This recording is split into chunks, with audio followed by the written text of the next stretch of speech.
ለዘሚያውን ቅዱስ የማርቆስ ወንጌል ምዕራፍ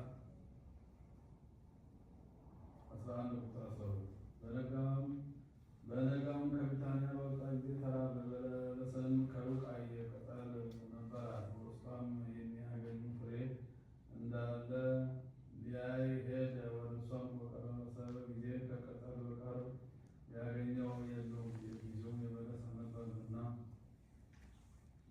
ጌታ መልሶ ለዘላለም ከአንቺ የሚበላ ፍሬ አይኑር አላት። ደቀ መዛሙርቱም ሰሙት። ኢየሱስም በደረሰ ጊዜ ወደ ቤተ መቅደስ ገብቶ በምኩራቡ የሚሸጡትና የሚገዙትን ያባርራቸው ጀመር።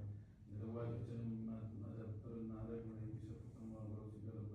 በምኩራቡ በኩል ገንዘብ የሚያስተላልፍ እንዳይኖር አከለከሉ።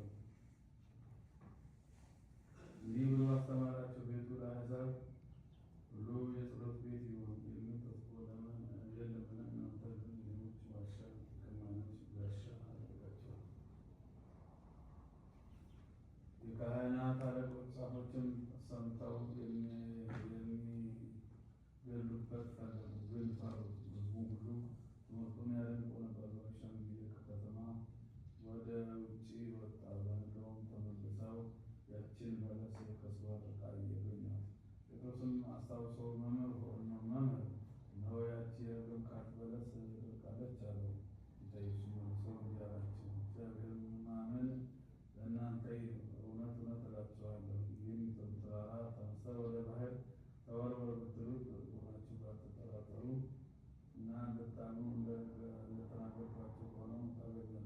ስለዚህ አምናችሁ የለመናችሁትን ሁሉ የሚሆንላችሁ እነግራችኋለሁ። በምትጸልዩበት ጊዜ የተነቃቀፋችሁ በትን ለወንድማችሁ ተዉ፣ ሰማያዊ አባታችሁ በደላችሁን ይቅር እንዲላችሁ እናንተ ይቅር ካላላችሁ ሰማያዊ አባታችሁ ይቅር አይላችሁም።